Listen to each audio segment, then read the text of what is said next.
بسم اللہ الرحمن الرحیم ان الدین عند اللہ الاسلام۔ اہل البیت کی محبت میں حد سے اتنا بڑھایا جا رہا ہے کہ من گھڑت سے من گھڑت روایات امت کے اندر پھیلائی جا رہی ہیں کہ جن کا وجود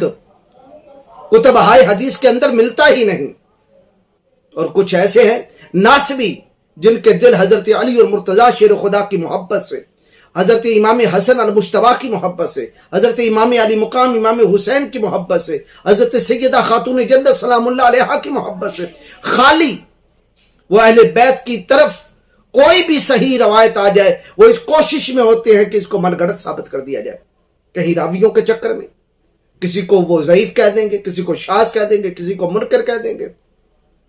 اس معاشرے کے اندر بھی وہ ناسبی زندہ ہیں، پنپ رہے ہیں، اور اہل البیت کے ذکر سے ان کے جو دل ہیں وہ جلتے ہیں۔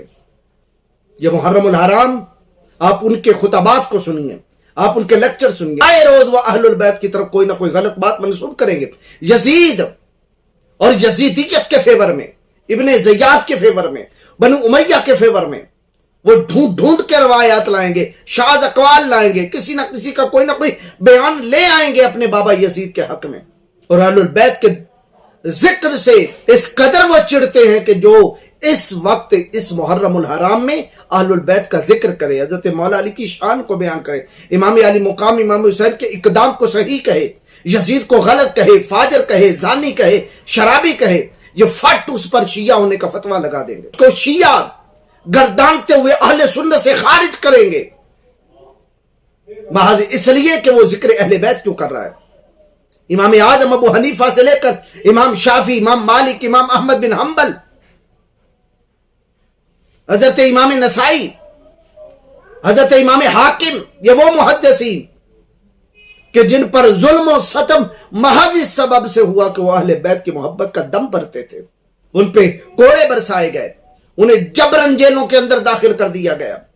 حتیٰ کہ امام شافعی کو یہ کہنا پڑا اگر اہل بیت کی محبت کا نام رفض اور شیعہ ہونا ہے تو جن و انس گواہ ہو جاؤ کہ میں رافضی ہوں، میں رافضی ہوں، میں رافضی ہوں۔ حتیٰ کہ آپ اس قدر ان کی ناسبیت کو چیک کریں، فاضل بریلی مولانا شاہ احمد رضا خان رحمت اللہ علیہ تعالی کہ محض اس شعر کی وجہ سے کہ جو انہوں نے کہا کہ تیری نسل پاک میں ہے بچہ بچہ نور کا، تو ہے عین نور تیرا سب گھرانہ نور کا، ان پر شیعہ ہونے کا فتویٰ احتشام الہی ظہیر اور ابتسام الہی ظہیر کے بابا احسان الہی ظہیر نے البریلویت کے اندر لگا دیا کہ انہوں نے یہ کہہ کے اور انہوں نے اپنی دعاؤں میں اہل البیت کو وسیلہ بنا کے وہ شیعہ ہو گئے۔ فاضل بریلوی شیعہ تھے، شیعہ کو سپورٹ کرتے تھے، شیعہ کے ایجنٹ تھے، یہ انہوں نے دوغلی پالیسی کھیلی ان ناسبیوں نے، جبکہ وہ رد و رفضہ کے نام پہ فاضل بریلی نے الگ رسالہ لکھا جہاں رافضیوں کے عقائد و نظریات کا بڑی تفصیل کے ساتھ رد کیا تھا اور ان پر حکم کفر لگایا تھا۔ یہ آج کل ناسبی اب یزید کی فیور میں، ایک سنابلی ہے جو ہندوستان سے یزید کے فیور میں اس نے پوری کتاب لکھی، پاکستان کے اندر ایسے ہیں کہ جو بہانے بہانے کہیں گے حضرت امام علی مقام امام حسین نے فلاں موقع پر یزید کے پیچھے نماز پڑھی تھی، یزید سچا تھا، مروان کے پیچھے نماز پڑھی تھی، مروان سچا تھا۔ میں انشاءاللہ ایسی روایات اور ایسے اقوال کا تفصیلی رد کروں گا اور ایک ایک بات نکھر کے سامنے آئے گی، مقام اہل بیت تمام لوگوں کے سامنے وہ صحیح روایات کے ساتھ کہ جس میں من گھڑت نہ ہو کہ محبت میں افراد کرتے ہوئے میں من گھڑت روایات کو بیان کروں۔ میں ڈرتا ہوں اس بات سے کہ آقا کریم علیہ السلام نے ارشاد فرمایا تھا کہ من کذب علی متعمدا فلیتبوأ مقعدہ من النار، سے جان بوجھ کے میری ذات پہ جھوٹ بولا کہ میں نے وہ بات نہیں کی لیکن میری طرف منسوخ کر دی کہ تاجدار کائنات علیہ السلام نے یہ بات کہی تھی، وہ اپنا ٹھکانہ جہنم بنائے۔ اس کو امام مسلم نے لکھا اپنے مقدمہ کے اندر، بلکہ ابو داؤد شریف کے مقدمہ میں حضرت سیدنا عبداللہ ابن مسعود رضی اللہ تعالیٰ عنہ جب حدیث بیان کرتے تھے تو اس قدر احتیاط ہوتی تھی کہ من و عن وہ الفاظ ادا کرتے تھے جو ان کے کانوں نے تاجدار کائنات علیہ السلام سے سنا ہوتے۔ مرتبہ انہوں نے اپنے شاگردوں کو نبی پاک علیہ السلام کا ایک فرمان لکھوانے لگے، قالا رسول اللہ صلی اللہ تعالی علیہ وسلم، اب یہی بات کہی تھی، شاگردوں نے کاغذوں کے اوپر قلم رکھ دیا کہ وہ بات کیا کہنے والے ہیں تاکہ وہ ہم لکھ لیں، لیکن